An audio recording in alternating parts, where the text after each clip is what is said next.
Audio Jungle. طبعا انا حابب اوجه رساله للكابتن احمد دودار. كابتن احمد دودار كان طلع علينا وقال ان لو الاهلي خسر السوبر المصري هيبقى يمشي امام عاشور ككبش فدا. فايهاب الخطيب رد عليه قال له طب لو امام عاشور كان احسن لاعب في الماتشين اللي الاهلي هيلعبهم هيمشوه برضه؟ قال له دي معلومات، انا عايز اعرف انت جبت المعلومات دي منين؟ انت كاحمد دودار جبت المعلومات منين؟ بأمارة ايه جايلك معلومات من جوه النادي الاهلي؟ يا احمد يا دودار اتكلم عن نفسك. امام عاشور عامل لكم خابور في دماغكم.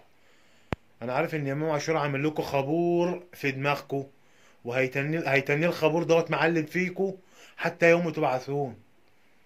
ماشي يا احمد يا دودار، انت اللي هيجيلك معلومات من جوه النادي الاهلي؟